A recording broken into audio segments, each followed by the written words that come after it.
Hey guys, this is Kent here at Blessed Farm. In my last video we talked about, and I'll link it up here, is about gathering wild edibles. We talked about dewberries and blackberries and wild garlic. When I talked about the garlic, I told you I want to talk to you a little bit more about it. That was actually elephant or buffalo garlic. It's wild on the side of the roads here in Texas. I don't know if someone's planting it back in the day or not, but I want to talk a little bit about it. And I mean, it's a really good garlic. It's really mild tasting.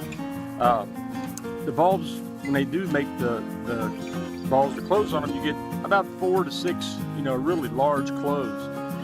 But they're really closely related to the leaf. I mean, you can see these are all together in one big clump. And each one of these has, like I said, 4 to 6 cloves to each one of them. I want to go over, like, when you can go ahead and harvest these, but you can also replant them. And you want to plant them in the fall, in well-drained beds after the first frost. When the first frost in the fall, that's a good time to plant them. And the soil's nice and cool. Or late winter, after the soil thaws out. Okay, right before springtime. All right. And how you want to plant? It's like normal garlic.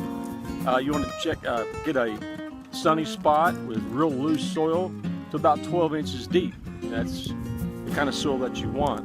I usually add about 1 inch or so of compost, topsoil, some really good, rich compost that I've been working on, and I also use wood ash on mine also. All right, put those minerals back in the ground. And I don't separate the cloves until I'm about ready to plant. And then what I usually do is, point it side up, and I push them down about 4 inches down in the ground.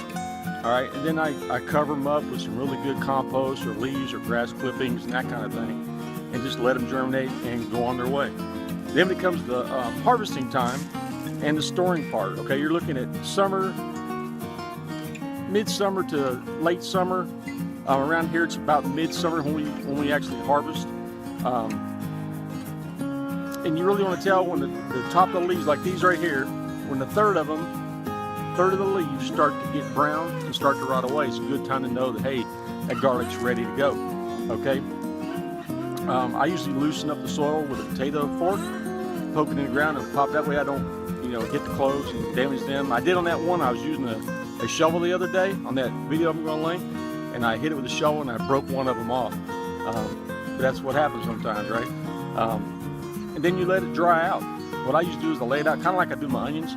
I let them dry out for about a week, and then till they're nice and dry. The stems are real dry, and then I'll trim off the roots, about 1/2 inch of the roots, and I'll let them dry for another week.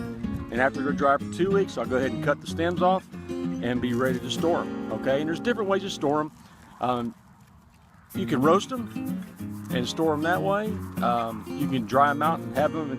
And these elephant garlic and buffalo garlic, they last about 8 months. And the way my wife uses them is that she'll take olive oil and we'll take the cloves and we'll actually put them in the olive oil and put them in the refrigerator. And then when she needs them, she'll crush up some fresh garlic and cook with all she wants. But remember, if you're just going to leave them, dry them out and leave them in your kitchen or wherever in a real nice cool place, dark cool place, make sure you leave that outside papery, like this part here, make sure you leave it on the garlic, because it does 2 things.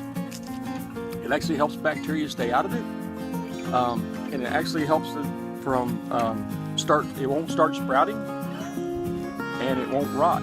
All right, so leave that papery content on the outside of your garlic. All right, don't take it off until you're about ready to use it. All right, which leads me into, well, I told you before, the storing life of these are about 8 months for these elephant garlic and buffalo garlic.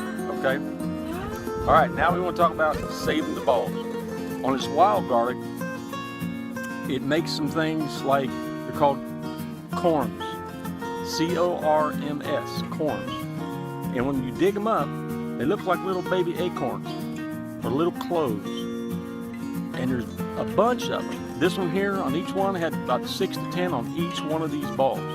All right, and then when I pulled them up, there were still about 6 or more still left in the ground. And so what happens, when you plant these, you can go ahead and plant them just like regular garlic. But the first year, when they germinate, they're going to come up and they're going to look like this, like a baby onion. All right, you can't eat this, and it's a real mild garlic taste. Or the best thing to do is just leave it in the ground, and the second year, it'll come back like this, giant elephant garlic.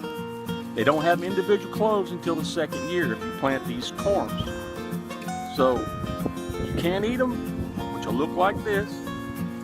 Pick a few, use them, whatever, but if you keep rotating them out like that, every 2 years you'll have these giant elephant garlic with all the cloves on it. And they're huge, all right? When I break these apart, I'll show you in one of the other videos. When I do the garden, I'll go ahead and show you how big these cloves actually are. I mean, they're huge. Some of these are about the size of a little bit smaller than a baseball, but most are about the size of golf balls that I found out here in the woods. But boy, they're really good, mild tasting garlic. Like when you get ready to plant these, about a pound of cloves will equal out to 50 plants. All right, so they'll take 25 to 25-foot rows, because when you plant them, you're going to plant them 1 foot apart, 4 inches deep. All right, and then when you save your seeds or save your cloves, make sure you save the biggest and the best, because those are going to produce the biggest and the best garlic cloves in the future.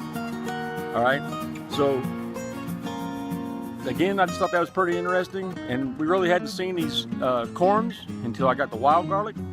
But these are really cool, really neat.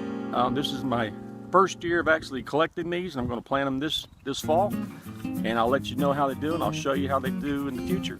All right, so I wanted to bring this to you real quick and just say, hey, wild garlic's out there. You might not have to plant your own. You can collect it from Mother Nature and then carry on from there. All right, hey guys, I appreciate y'all watching this here. Appreciate y'all stopping by. Hey man, y'all live well, and of course and always, man, God bless y'all. Y'all take care.